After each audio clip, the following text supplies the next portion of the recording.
Good morning students. Time and work का अगला question करते हैं स्टूडेंट्स। जैसे कि आपको मालूम है टाइम एंड वर्क की सीरीज चल रही थी। राइट, चलिए करते हैं टाइम एंड वर्क का नेक्स्ट क्वेश्चन। राइट, जैसे देखिए, let us suppose that there are four person A B C. Let us suppose there are three person A B C and the fourth person is D, right? And they complete the work in suppose that they are doing the work, they complete the work in 8 days, 10 days, then let us suppose it is let it be 6 days, then 15 days, right? तो question पूरा ना लिख करके मैं इसको short में लिख रहा हूँ, टेबुलर फॉर्म में, ताकि टाइम की बचत हो। राइट, तो क्या क्वेश्चन है? क्वेश्चन ये है कि ए किसी काम को 8 दिन में करता है, बी करता है 10 डेज में, सी करता है 6 डेज में और डी करता है 15 डेज में। राइट, तो होता क्या है स्टूडेंट? होता ये है कि पहले पहले 2 दिन, first 2 days, first 2 days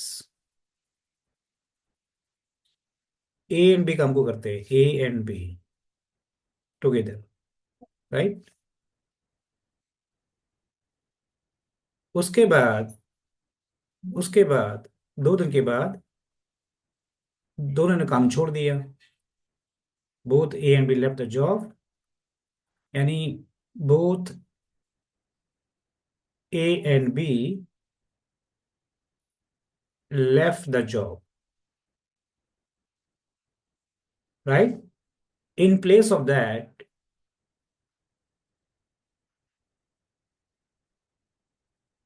in place of that, C and D complete the remaining work. Complete the remaining work. Right? Now the question is, find total number of days. Find total number of days to complete the work.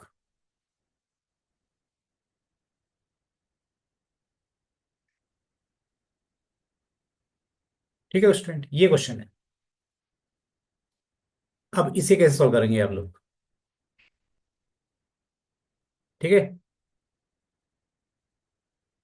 इसे कैसे question solve करेंगे? Right, तो यहाँ पे देखिए, जो ए को दिन लग रहे हैं, मतलब ए किसी काम को करता है 8 डेज में, बी 10, सी 6 एंड डी 15।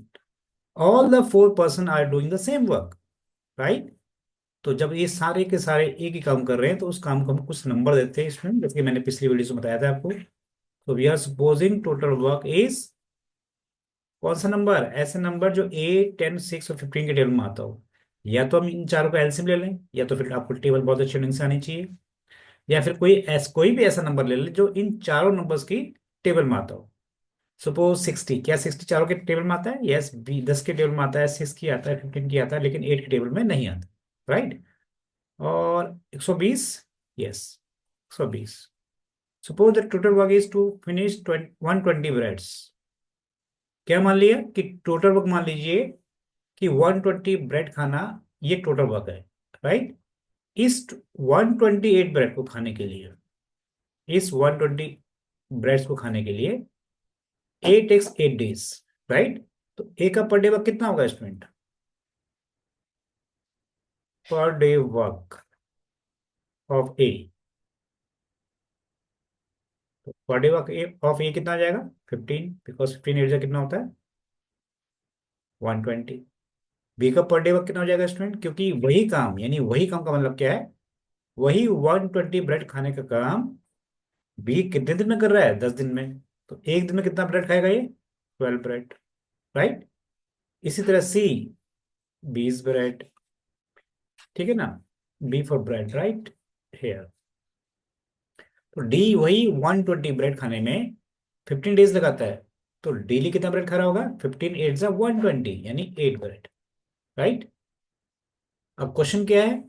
कि ए एंड बी ने काम शुरू किया 2 दिन तक, तो 2 दिन की ए एंड बी मिल करके एक दिन में कितना ब्रेड खा सकते हैं स्टूडेंट? 15 + 12, राइट? ए एंड बी 2 दिन में, यानी डेली कितने ब्रेड खा सकते हैं ए एंड बी? क्योंकि ए एक दिन में 15 ब्रेड खा रहा है, बी 12 ब्रेड खा रहा है, तो दोनों मिलकर के एक साथ बैठे तो एक दिन में 27 ब्रेड फिनिश हो रही है। तो दोनों का जो पर डे वर्क है वो है 27। और इन्होंने कितने दिन तक ब्रेड खाई है? 2 दिन तक। एक दिन में अगर 27 ब्रेड खा रहे हैं तो 2 दिन में × 2, दैट इज 54 ब्रेड, राइट? इसका मतलब ये हो गया स्टूडेंट कि 120 ब्रेड में से 54 ब्रेड फिनिश हो गई हैं, राइट? ठीक है स्टूडेंट।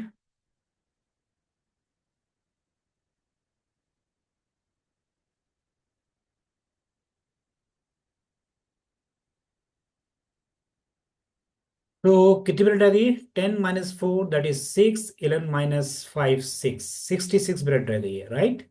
ये 66 ब्रेड कौन खाएगा?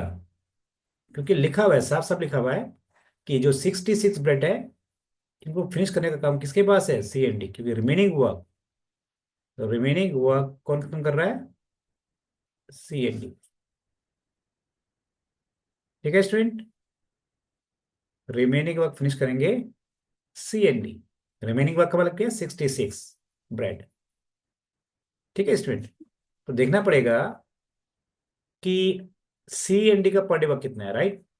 तो यहाँ पे लिखो C + D का पर डे वर्क। सी डेली कितनी ब्रेड खा रहा है student? 20।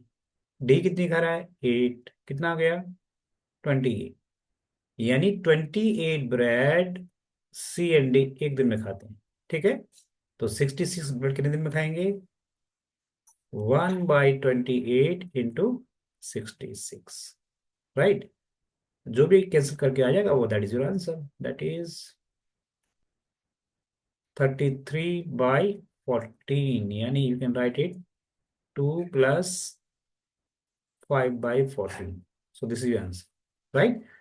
But it is given that you have to find total number of days. तो इसमें +2 भी ऐड करना पड़ेगा, यानी 2 5/14 +2। ये 2 क्यों? क्योंकि ए और बी ने 2 दिन स्टार्टिंग में काम किया था, राइट? तो टोटल नंबर ऑफ डेज क्या हो जाएगा? इस 2 को इस 2 के साथ ऐड कर देंगे, what you get, that is 4 5/15 days, right? So this will be your answer, right? That's it.